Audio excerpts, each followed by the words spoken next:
नमस्कार दोस्तों, स्वागत है आप सबका एक बार फिर से हमारे YouTube चैनल एस्ट्रो नॉलेज में। दोस्तों, आज के इस वीडियो में हम एक 29 वर्ष युवक की कुंडली का विश्लेषण करने जा रहे हैं, जिन्होंने अपने बर्थ डिटेल्स हमारे साथ शेयर किए हैं और एस्ट्रोलॉजी के माध्यम से ही अपने जीवन से जुड़े हुए कुछ प्रश्नों के उत्तर जानना चाहते हैं और साथ ही साथ चाहते हैं कि मैं इनकी कुंडली का पूर्ण विश्लेषण करूं। आगे बढ़ने से पहले हर बार की तरह दोस्तों आप सबसे निवेदन है, यदि अभी तक आपने हमारे YouTube चैनल एस्ट्रो नॉलेज को सब्सक्राइब नहीं किया है तो आप प्लीज इसे सब्सक्राइब कर दें और बेल आइकन को दबाना ना भूलें। साथ ही साथ दोस्तों, यदि आप सब इसी प्रकार अपनी कुंडली का विश्लेषण करवाना चाहते हैं या फिर मुझसे संपर्क करना चाहते हैं तो आप स्क्रीन के ऊपर फ्लैश हो रहे व्हाट्सएप नंबर के ऊपर मुझसे संपर्क कर सकते हैं और ज्यादा जानकारी के लिए आप नीचे डिस्क्रिप्शन बॉक्स को भी चेक कर सकते हैं। वापस आते हैं इस विश्लेषण के वीडियो के ऊपर और सबसे पहले मैं आप सबों के समक्ष इनके बर्थ डिटेल्स को रख देता हूं। इनका जो जन्म हुआ है वो हुआ है 7 जून 1991 को। जन्म का समय है दोपहर के 12:40 और जन्म का स्थान है दिल्ली का। प्रश्नों की बात की जाए तो इन्होंने बताया है अपने बारे में कि ये एडवोकेट हैं। जुडिशियरी में सफलता कैसी मिलेगी, कैसे सफलता के योग हैं, ये जानना चाहते हैं। विवाह को लेकर के प्रश्न पूछा है। धन संपत्ति, नेम फेम, स्वास्थ्य को लेकर के इन्होंने कुछ प्रश्न पूछे हैं। तो इनके सभी प्रश्नों को हम लेंगे एक एक करके, लेकिन सबसे पहले इनकी लग्न कुंडली की तरफ चलते हैं जो कि हमारे समक्ष है। दोस्तों, इनकी लग्न कुंडली प्रारंभ होती है 5 नंबर से। 5 नंबर यानी कि सिंह लग्न की कुंडली बन जाती है यहाँ पर। और चंद्रमा देव देखें तो वो मीन राशि में जाकर के विराजमान है, यानी जातक की कुंडली बन जाती है सिंह लग्न एवं मीन राशि की। लग्न अग्नि तत्व वाला है और जो राशि है वो जल तत्व प्रधान है, यानी कि जातक के स्वभाव में दोनों तरीके की चीजें देखने को मिलेगी, दोनों ही तत्व का प्रभाव देखने को मिलेगा। 27 डिग्री लग्न का मान है, यानी कि लग्न बहुत ज्यादा बलवान नहीं माना जाएगा, लग्न थोड़ा कमजोर माना जाएगा। लग्नेश बनते हैं सूर्य जाकर के कुंडली के 10वें भाव में बैठे हुए हैं। सिंह लग्न के जातकों की स्वभाव की बात करें, ऐसे लोग डोमिनेटिंग नेचर के होते हैं। शासन प्रशासन में ऐसे लोग बहुत ज्यादा देखने को मिलते हैं। ये बात मैंने बार बार कही है। ऐसे लोग जिद्दी होते हैं, गुस्सा जल्दी आता है इनको, लेकिन ये भी बात उचित है कि अपने जिद की वजह से ही ये जीवन में सफलता भी प्राप्त करते हैं। सरकारी नौकरी की चाहत होती है ऐसे लोगों की और उन्हें सरकारी नौकरी बाकी लोगों की अपेक्षा जल्दी भी मिलती है।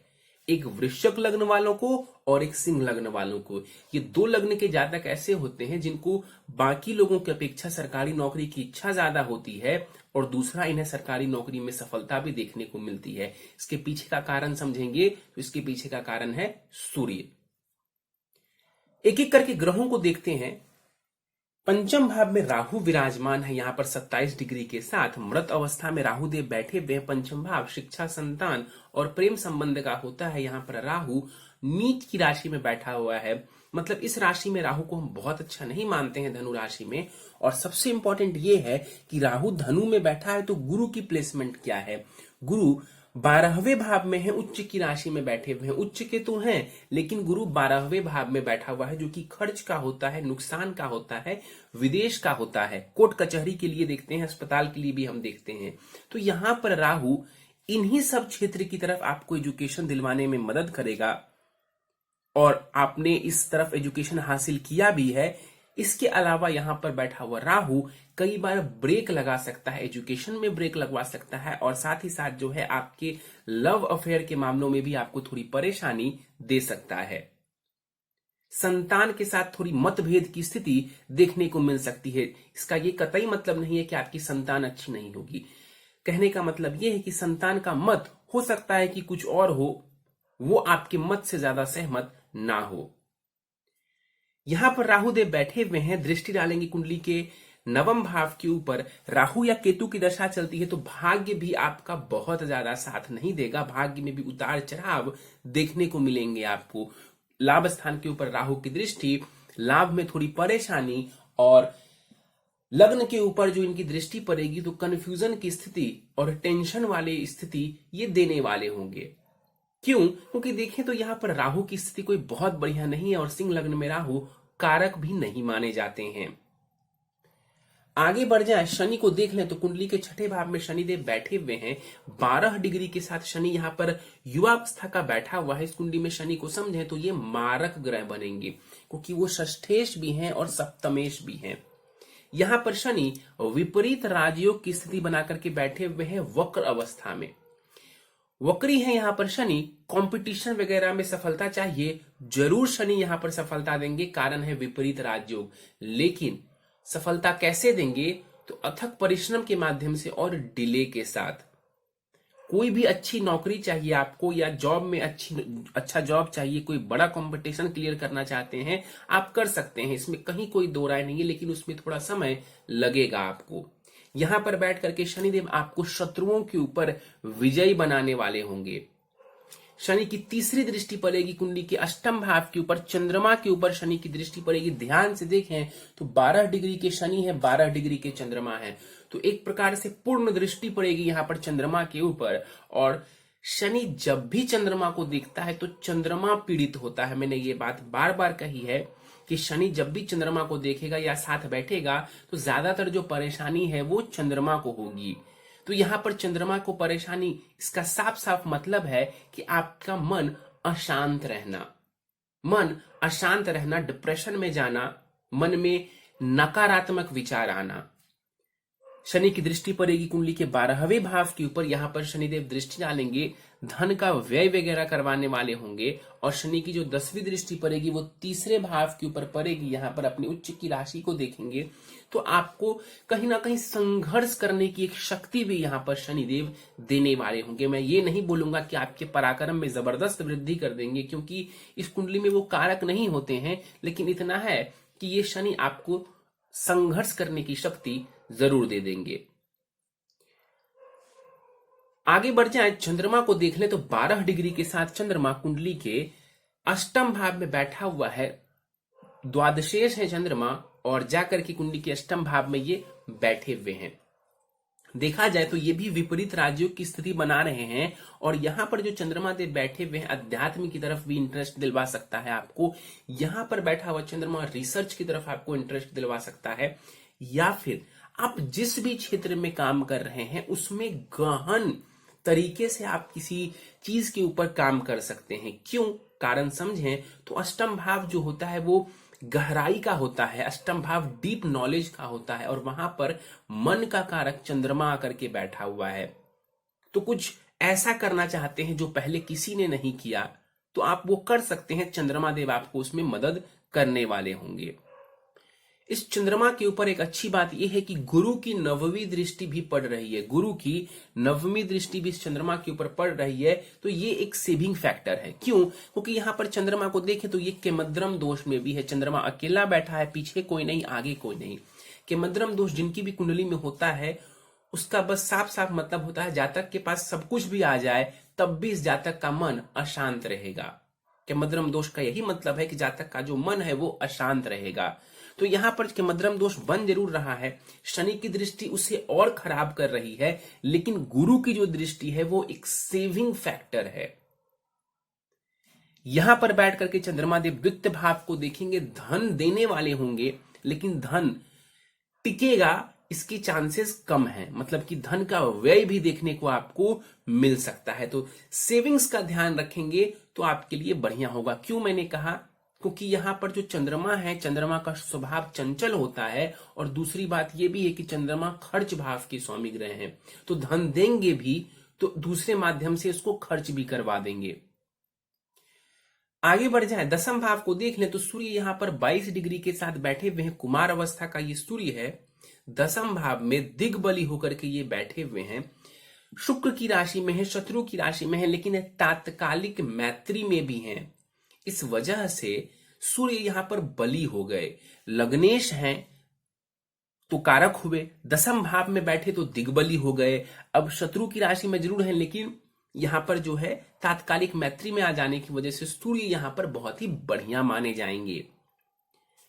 यहां पर बैठा हुआ सूर्य सरकारी नौकरी दिलवाने वाला होगा, मान सम्मान पद प्रतिष्ठा आप यदि चाहते हैं, शासन प्रशासन में जाना चाहते हैं, लोगों के बीच में अपनी पैठ बनाना चाहते हैं, संभव है। यहां पर बैठा हुआ सूर्य आपको लोगों के बीच में प्रसिद्धि दिलवा सकता है, तो इसका लाभ उठाइए। सूर्य की दृष्टि पड़ेगी चतुर्थ भाव के ऊपर, वाहन सुख, मकान सुख यहां पर सूर्य देने वाले होंगे, क्योंकि लग्नेश हैं तो कारक बन जाते हैं। इन चीजों में भी आपको ये लाभ देने वाले होंगे। बुध को देख लें, 10 डिग्री के साथ बुध यहां पर बैठे हुए हैं, अस्त के हो जा रहे हैं यहां पर बुध। लेकिन मैंने कई बार कहा है कि बुध अस्त होने के बाद भी बाकी ग्रहों की अपेक्षा में ज्यादा रिजल्ट्स देते हैं। इस कुंडली में बुध को समझें तो वो धनेश हैं और वो लाभेश हैं, यानी कि जो धन का डिपार्टमेंट है सिंह लग्न वाले की कुंडली में, वो पूर्ण रूप से बुध के हाथों में है। वो बुध जाकर के 10वें भाव में बैठे हुए हैं, अच्छी स्थिति है बुध की। शुक्र के घर में बैठे हैं, मित्र के घर में बैठे हुए हैं, लेकिन अस्त के हैं। अस्त, अब मैंने कहा कि प्रभाव बाकी ग्रहों की अपेक्षा में इनका उतना कम नहीं होता है, लेकिन अस्त है तो थोड़ा तो प्रभाव कम होगा, थोड़ी तो प्रभाव में न्यूनता आएगी। तो यहां पर बुध थोड़े कमजोर हो गए, तो अपनी वाणी का और अपने धन का आपको ध्यान से इस्तेमाल करना है। यहां पर बुध के पास दृष्टि का बल नहीं माना जाएगा। बेसिकली यदि बुध वगैरह की दशा चलती है तो बुध को बलवान बना करके आप अपने धन के मामलों में भी वृद्धि कर सकते हैं। केतु को देख लेते हैं, 27 डिग्री के साथ यहां पर मृत अवस्था में केतु बैठे हुए हैं कुंडली के लाभ स्थान में। और यहां पर केतु बैठ करके कहीं ना कहीं लाभ मिलने में थोड़ी परेशानी खड़ी करेंगे। यदि आप चाहते हैं कि केतु बढ़िया रिजल्ट दें, केतु की दशा चलती है, चाहते हैं कि धन आए, तो केतु के पीछे मत भागिए बहुत ज्यादा, बुध को बेहतर करिए। बुध को यदि आप बेहतर करके रहेंगे तो आपको जो है धन की परेशानी ना के बराबर देखने को मिलेगी। तो बुध को बेहतर करेंगे तो बढ़िया लाभ देखने को मिलेगा। यहां पर बैठ करके केतु तीसरे भाव के ऊपर प्रभाव डालेंगे तो केतु की दशा में मेहनत के हिसाब से लाभ देखने को नहीं मिलेगा। फिर से समझिए, संघर्ष तो करवा देंगे, दौड़ भाग तो करवा देंगे, लेकिन उस दौड़ भाग से जिस लाभ की उम्मीद आप कर रहे हैं वैसा लाभ देखने को आपको शायद ना मिले। केतु की दृष्टि पड़ेगी 5वें भाव के ऊपर, तो शिक्षा संतान संबंधी थोड़ी परेशानी, और 7वें भाव के ऊपर इनकी दृष्टि, विवाह होता है, केतु की दशा रहती है, थोड़ी परेशानी उसमें भी देखने को मिल सकती है। आगे बढ़ जाएं, कुंडली के 12वें भाव को देख लें तो यहां पर 3 ग्रह युति बना करके विराजमान है, गुरु, मंगल और शुक्र। गुरु की बात कर लेते हैं। गुरु यहां पर बैठे हुए हैं, गुरु भी यहां पर विपरीत राजयोग बना देंगे, क्योंकि पंचमेश होने के साथ साथ यहां पर जो गुरु है वो अष्टमेश भी हैं, तो विपरीत राजयोग यहां पर गुरु बना देंगे। और 12वां भाव में देखें तो 3 ग्रह बैठे हुए हैं। इसका मतलब है कि जो 12वां भाव है, आपका जो 12वां खाना है कुंडली का, वो काफी प्रभावशाली हो गया। यदि किसी भी कुंडली के भाव में, किसी की भी कुंडली हो, किसी भी भाव में मान लीजिए 3 से ज्यादा ग्रह, 3 या 3 से ज्यादा ग्रह बैठ जाते हैं, तो वो भाव अपने आप में बहुत कुछ कहता है। तो जो 12वां भाव होता है, मैंने थोड़ी देर पहले बताया, विदेश के लिए देखते हैं, खर्च के लिए देखते हैं, कोर्ट कचहरी के लिए, अस्पताल के लिए देखते हैं। तो इन चीजों में आपको लेकर के ये जाने वाला होगा, इन चीजों के प्रति आपको ये लाभ दिलवा सकता है, या लाभ दिलवाए या नुकसान दिलवाए, इन चीजों की तरफ ये इशारा दे रहे हैं। गुरु उच्च का बैठा हुआ है, निश्चित रूप से बली होकर के बैठा हुआ है, आप वकालत के क्षेत्र में है, ये योग आपके लिए बढ़िया है। शिक्षा भाव के ग्रह बनते हैं गुरु, जाकर के 12वें भाव में बैठे हुए, मेडिकल के क्षेत्र में शिक्षा ले लीजिए, विदेश जाकर के शिक्षा ले लीजिए, या फिर वकालत में शिक्षा ले लीजिए, यहां पर गुरु आपको लाभ देने वाले होंगे। शनि और गुरु एक दूसरे को परस्पर देख रहे हैं, ये वकालत के क्षेत्र के लिए, लॉ के क्षेत्र के लिए बहुत ही बढ़िया योग माना जाता है, क्योंकि शनि न्यायाधीश है और गुरु ज्ञान है। तो यहां पर ये युति, ये जो आपस में इनकी जो दृष्टि एक दूसरे के ऊपर पड़ रही है, वो आपके करियर के लिए बढ़िया माना जाएगा। यहां पर गुरु बैठे हुए हैं, धन का व्यय भी ये बढ़ा देंगे। भले ही अच्छे चीजों के ऊपर गुरु धन व्यय करवाएंगे, लेकिन धन का व्यय बना रहेगा, क्योंकि यहां पर जो आपका खर्च का भाव है वो भी प्रभावी बहुत ज्यादा नजर आ रहा है। गुरु की दृष्टि पड़ेगी कुंडली के 4th भाव के ऊपर, मकान सुख, वाहन सुख देने वाले होंगे। इनकी दशा चलती है तो सुखों में वृद्धि ये जरूर करवा देंगे। चाहे आप धन का व्यय करके ही सुखों को ग्रहण करें, लेकिन आपको सुख देखने को मिलेगा यदि गुरु की दशा चलती है। गुरु की दृष्टि पड़ेगी कुंडली के 6ठे भाव के ऊपर, कंपटीशन वगैरह में सफलता दिलवाने में आपको मदद करेंगे। गुरु की दशा में थोड़ा स्वास्थ्य का ध्यान रखेंगे, पेट संबंधित रोग कई बार गुरु दे देते हैं। और गुरु की दृष्टि पड़ेगी कुंडली के अष्टम भाव के ऊपर। मैंने कहा था कि चंद्रमा के ऊपर जो गुरु की दृष्टि पड़ रही है, ये आपके मानसिक स्वास्थ्य के लिए एक सेविंग फैक्टर है। और यहां पर ये अपने घर को देखेंगे तो आपके आयु की ये रक्षा करने वाले होंगे। अष्टम भाव से हम आयु का भी निर्धारण करते हैं। गुरु की राशि बनती है और गुरु अपनी नवमी दृष्टि से इस भाव को देख रहा है, तो क्या करेगा? तो वृद्धि करेगा, आयु की रक्षा करेगा अपने भाव की। तो ये भी स्थिति बढ़िया मानी जाएगी। मंगल को देख लेते हैं। यहां पर मंगल कर्क राशि में नीच की राशि में बैठे हुए हैं, लेकिन निश्चित रूप से गुरु उच्च की राशि में है, तो यहां पर मंगल की नीचता भंग हो जाएगी और मंगल नीच भंग राजयोग की स्थिति यहां पर बना देंगे। मंगल को समझें इस कुंडली में तो वो सुखेश है और वो भाग्येश है। सिंह लग्न की कुंडली में मैंने बार बार कहा है कि मंगल सबसे ज्यादा इंपॉर्टेंट ग्रह है, योग कारक कहते हैं इसको हम। और इस मंगल का नीच का होकर के बैठना 12वें भाव में, ये कहीं से भी बढ़िया नहीं है। एक पल के लिए हम इसको नीच वाला कंसेप्ट छोड़ भी दें, तब भी 12वें भाव में जाकर के मंगल का बैठना ये बहुत बढ़िया संयोग नहीं बता रहा। यहां पर मंगल बैठे हुए हैं, आपको देखा जाए तो मांगलिक बनाते हैं, लेकिन गुरु साथ में बैठे हुए हैं तो मांगलिक की बात ही खत्म हो जाती है। मांगलिक जो दोष है वो खत्म हो जाता है पूर्ण रूप से। यहां पर बैठे हुए हैं मंगल देवता। विदेश वगैरह आप यदि जाते हैं तो भाग्य से संबंधित जो लाभ है वो थोड़ा ज्यादा देखने को मिलेगा। विदेश नहीं जा सकते हैं तो जन्म स्थान से यदि आप दूर जाते हैं तो भी थोड़ा ज्यादा लाभ आपको देखने को मिल जाएगा। मंगल की चौथी दृष्टि पड़ेगी कुंडली की तीसरे भाव के ऊपर। साहसी और पराक्रमी तो आपको ये मंगल जरूर बना देंगे। कारक है अपनी चौथी दृष्टि से कुंडली के तीसरे भाव को देख रहा है, जो कि साहस पराक्रम का होता है। मंगल की दशा में आप रिस्क लेने से नहीं घबराएंगे। इनकी दृष्टि पड़ेगी कुंडली के छठे भाव के ऊपर। कंपटीशन वगैरह में भी ये मंगल आपको विजय बनाएगा, मतलब सफलता दिलवाने वाला होगा। और शत्रुओं के ऊपर भी जीत हासिल करने के लिए इनकी ये दृष्टि आपके काम आएगी। मंगल की जो आठवीं दृष्टि है वो सप्तम भाव के ऊपर पड़ेगी, जो कि पत्नी का होता है, आपकी कुंडली में पार्टनरशिप का होता है। तो यहां पर जो इनकी आठवीं दृष्टि पड़ रही है ये बढ़िया नहीं मानी जाएगी। ये वो दृष्टि है जिस वजह से आपके और आपकी पत्नी के बीच में थोड़ा झगड़ा हो सकता है, डिफरेंसेस ऑफ ओपिनियन हो सकते हैं, हीटेड आर्ग्यूमेंट्स हो सकते हैं। गुरु के साथ में मंगल बैठा हुआ है, काफी हद तक जो मंगल की नेगेटिविटी है ये गुरु उसको कम करने वाले होंगे। एक बात और है कि यहां पर मंगल कर्क राशि में बैठा हुआ है। मंगल अग्नि प्रधान ग्रह है और कर्क राशि जल तत्व ग्रह है, माफ करिए जल तत्व की है कर्क राशि। तो यहां पर जो मंगल देव बैठे हुए हैं जल तत्व राशि में, इस वजह से भी इनकी जो मेलेफिक इफेक्ट्स हैं वो भी कम हो जाएंगे। इसी राशि में मंगल इसीलिए नीच के होते हैं क्योंकि ये इनके तत्व से बिल्कुल अलग है। तो यहां पर बहुत विशेष परेशानी खड़ी करे विवाह में ऐसा नहीं है, लेकिन कुंडली में मिलान कर लेंगे तो स्थिति बढ़िया रहेगी। शुक्र को देख लेते हैं। 7 डिग्री के साथ शुक्र देव यहां पर बैठे हुए हैं व्रत अवस्था में। इस कुंडली में शुक्र को समझें तो तृतीयेश हैं और वो कर्मेश हैं, समग्रह माने जाएंगे। अकारक भी आप इसको कह सकते हैं, लेकिन चूंकि कर्मेश है तो एक इंपॉर्टेंट ग्रह है इस कुंडली के। कर्मेश जाकर के 12वें भाव में बैठा हुआ है। फिर से ये इस बात को बता रहा है मेडिकल के क्षेत्र में, वकालत के क्षेत्र में या फिर फॉरेन में जॉब करना। ये 3 चीज यहां पर ये शुक्र बता दे रहे हैं। यदि ये 3 काम आप करेंगे आपको यहां पर शुक्र मदद करने वाले होंगे। 12वें भाव में बैठा हुआ शुक्र, मैंने बार बार कहा है कि स्त्री सुख के लिए, विवाह सुख के लिए बढ़िया माना जाता है। सुखों को भोगने के लिए 12वां शुक्र बढ़िया माना जाता है।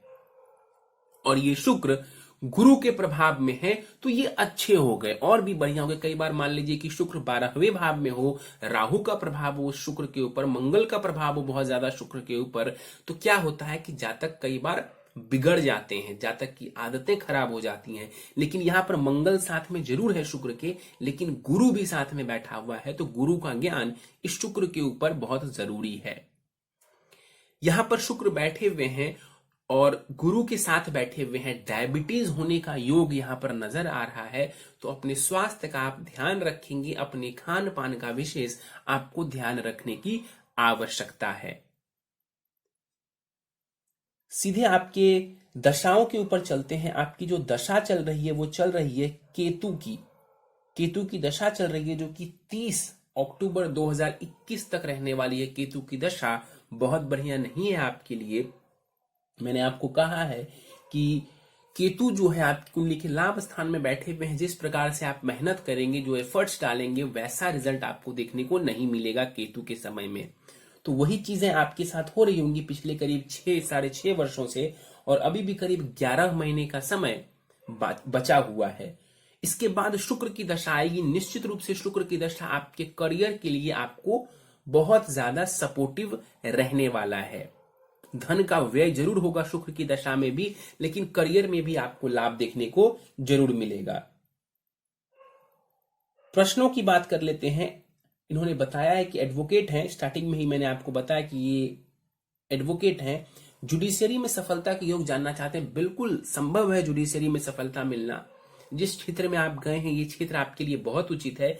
सरकारी नौकरी के पीछे जाइए, आपको जाना चाहिए। आपका जो सूर्य है मुझे वो बहुत बढ़िया नजर आ रहा है। इस सूर्य के ऊपर किसी भी पापक ग्रह का प्रभाव नहीं है, चाहे वो शनि हो, राहु हो, केतु हो, मंगल हो, किसी भी पापक ग्रह का प्रभाव इस सूर्य के ऊपर नहीं है। और सूर्य बेस्ट जगह पर बैठा हुआ है, 10th भाव में बैठा हुआ है। तो सरकारी नौकरी के पीछे लग जाइए, पड़ जाइए।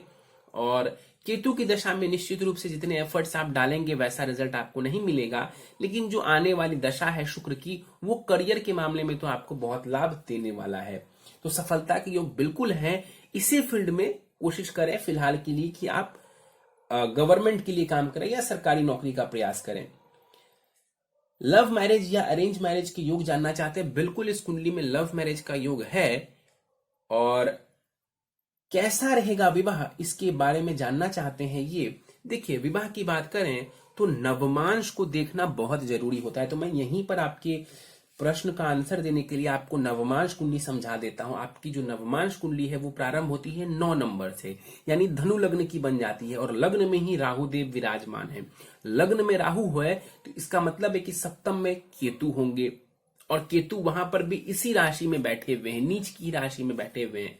अब वर्गोत्तमी तो हम कह देंगे, लेकिन फिर भी केतु का सप्तम भाव में जाकर के बैठना नवमांश में, ये विवाह के लिए बढ़िया नहीं कहा जा सकता है। इसके साथ साथ समझें तो जो विवाह कारक ग्रह है वो बनता है शुक्र। एक पुरुष की कुंडली में स्त्री सुख का कारक ग्रह है शुक्र, और वो शुक्र नवमांश में नीच की राशि कन्या में जाकर के बैठा हुआ है। यहां पर जो सप्तमेश है शनि, यहां पर जाकर के अपने से 12 घर पीछे यहां 6ठे भाव में बैठे हुए हैं लग्न कुंडली में, ये देखिए। और आपके नवमांश में ये नीच की राशि में बैठे हुए हैं। तो जो विवाह वाला फैक्टर है वो कमजोर नजर आ रहा है आपके नवमांश चार्ट से।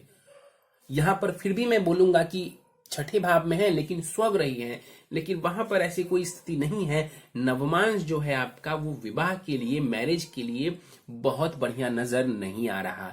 तो क्या करेंगे? सबसे बड़ी जो रेमेडी है आपके लिए, सबसे इंपॉर्टेंट जो रेमेडी है आपके लिए, वो है कुंडली मिलान।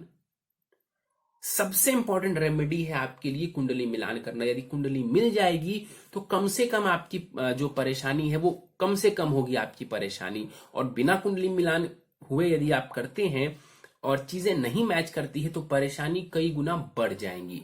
तो सबसे इंपॉर्टेंट रेमेडी है आपके लिए कुंडली मिलान करके ही आप विवाह करें। चाहे विवाह में 1 आध वर्ष का डिले क्यों ना हो जाए, लेकिन कुंडली मिलान आपके लिए प्राथमिकता होनी चाहिए, क्योंकि आपका जो नवमांश चार्ट है वो विवाह के लिए बहुत ही उत्तम नजर नहीं आ रहा, वहां पर परेशानियां नजर आ रही हैं। इसके बाद इन्होंने धन संपत्ति को लेकर के प्रश्न किया है।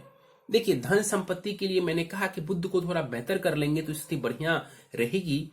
शुक्र की दशा में आपके पास धन 100% आएगा, लेकिन ये भी योग है कि धन आएगा तो वो खर्च भी होता रहेगा। मतलब एक हाथ से धन आया तो दूसरे हाथ से गया। चलित चक्र में जो शुक्र देव है वो लाभ स्थान का परिणाम दे रहे हैं, तो निश्चित रूप से आप जो कर्म करेंगे, जो कार्य करेंगे, उससे आपको लाभ देखने को जरूर मिलेगा। शुक्र की दशा में उस धन को अच्छे से संभाल करके रखेंगे तो आपके पास धन भी बढ़िया रहने वाला है। सरकारी नौकरी के योग, मैंने बिल्कुल कहा कि आपको सरकारी नौकरी की तरफ जाना चाहिए। आप सरकारी नौकरी का प्रयास करना चाहते हैं, बिल्कुल करिए। 100% आपको जो है उसमें सफलता मिलने के चांसेस नजर आ रहे हैं। यदि पिछले कुछ समय से आप प्रयास कर रहे हैं और ये सफलता आपको नहीं मिल पा रही है तो जरा पलट करके अपने दशाओं को देख लीजिए। पिछले 6 वर्षों से आपको केतु की ही महादशा चल रही है। नेम फेम के बारे में जानना चाहते हैं, बिल्कुल बेफिक्र रहिए। दसम भाव में बैठा हुआ है सूर्य, नेम फेम के योग आपकी कुंडली में बढ़िया हैं, आपको लाभ मिलेगा। स्वास्थ्य की बात की जाए तो स्वास्थ्य की परेशानी कोई खास नजर नहीं आती है, लेकिन फिर भी डायबिटीज जैसे रोग थोड़े परेशान कर सकते हैं आपको। सबसे इंपॉर्टेंट है अपने खान पान का ध्यान रखना। खान पान का ध्यान रखेंगे, परेशानियों से आप बच जाएंगे। और राहु केतु की दशा में छोटी मोटी परेशानियां स्वास्थ्य की आती रहती हैं, उससे घबराने की कोई आवश्यकता नहीं है। यदि आपको भी परेशानी आए तो डरने जैसी कोई भी बात यहां पर नहीं है। शुक्र की दशा में थोड़ा सा आप ध्यान रखेंगे अपने स्वास्थ्य का, मेजरली अपने खान पान का। पत्नी के साथ संबंधों की बात इन्होंने पूछा है। देखिए, आपका जो शुक्र है ना वो 12वें भाव में बैठा हुआ है, गुरु के भी साथ है, मंगल के भी साथ है। ऑनेस्ट रहेंगे अपनी पत्नी के साथ, चीजों को संभाल करके चलेंगे तो स्थिति बढ़िया रहेगी। यदि कुंडली मिलान नहीं होता है और वैसे ही आप विवाह कर लेते हैं तो फिर परेशानी आपको देखने को मिलने वाली है। पत्नी के साथ हो सकता है आपका मन मुटाव हो, परेशानी हो, आपस में आपके विचार ना मिले या किसी ना किसी प्रकार से परेशानी देखने को मिले। तो इससे बचना चाहते हैं तो कुंडली मिलान करना आपके लिए सबसे बड़ा उपाय है। चलिए उपाय के ऊपर चलते हैं। उपाय पर जाने से पहले एक पॉइंट और समझा दूं आपको कि आपके षडबल में सूर्य का बल सबसे ज्यादा है, तो नेम फेम, सरकारी नौकरी, ये सब मिलने के योग आपकी कुंडली में मौजूद हैं। उपाय के ऊपर चलते हैं। माणिक्य रत्न, सूर्य का ये रत्न है, 7.25 रत्ती का माणिक्य धारण कर लें आप। सोने अथवा तांबे की अंगूठी में जरवा करके, संभव हो तो सोने में इसको धारण करेंगे। राइट हैंड की अनामिका उंगली में शुक्ल पक्ष के रविवार की प्रातः काल को, पूर्ण विधि जानना चाहते हैं तो व्हाट्सएप के ऊपर आपको मिल जाएगा। केतु की दशा में नित्य कुत्ते को रोटी या बिस्किट खिलाएं, कुछ भी करें, कुत्ते की सेवा करनी है। बेसिकली केतु की दशा में कुत्ते की सेवा करेंगे, आपको लाभ मिल जाएगा। शुक्र की महादशा जब आती है तो नित्य ओम शुम शुक्राय नमः इस मंत्र का जाप करेंगे। एक माला कम से कम आपको नित्य जाप करना है और हर शुक्रवार माता रानी के मंदिर जाकर के उन्हें गुलाब, लाल गुलाब आप चढ़ा सकते हैं। मां लक्ष्मी को भी चढ़ा सकते हैं या मां दुर्गा को भी आप चढ़ा सकते हैं, हर शुक्रवार मंदिर जाकर के। नित्य नवार्न मंत्र का आपको जाप करना चाहिए, एक माला। ओम ऐं ह्रीं क्लीं चामुंडाये विच्चे, ये मंत्र है, इसका आपको एक माला जाप करना चाहिए। इससे भी आपको बहुत पॉजिटिविटी मिलेगी और ज्यादातर जो ग्रह हैं उसकी नेगेटिविटी कम हो जाएगी या खत्म हो जाएगी। इसके बाद आपको हनुमान चालीसा और शिव चालीसा का भी नित्य पाठ कर लेना चाहिए। इससे जो आपका चंद्रमा है और शनि मंगल जैसे जो ग्रह हैं उनसे भी जुड़ा हुआ लाभ आपको देखने को मिल जाएगा। चलिए दोस्तों, ये था इस 29 वर्ष युवक की कुंडली का विश्लेषण। मुझे उम्मीद है कि आपको हमारा यह कुंडली विश्लेषण का वीडियो पसंद आया होगा। यदि वीडियो पसंद आया तो आप इसे लाइक करें, शेयर करें। अभी तक आपने हमारा यूट्यूब चैनल सब्सक्राइब नहीं किया है तो आप प्लीज इसे सब्सक्राइब कर दें और बेल आइकन को दबाना ना भूलें। दोस्तों, यदि आपकी कोई सलाह है इस जातक के लिए, इनको आप कोई सलाह देना चाहते हैं, इनकी कुंडली के बारे में कुछ आप भी सुझाव देना चाहते हैं तो कमेंट बॉक्स में आप कमेंट करके बता सकते हैं। यदि आप कोई सलाह मुझे देना चाहते हैं कि मैंने कोई पॉइंट मिस कर दिया या कोई भी ऐसी सलाह जो मेरे लिए हो, वो भी आप कमेंट बॉक्स में कमेंट करके बता सकते हैं। आप सबका बहुत स्वागत है। इस वीडियो में फिलहाल इतना ही दोस्तों, आप सभी का बहुत बहुत धन्यवाद।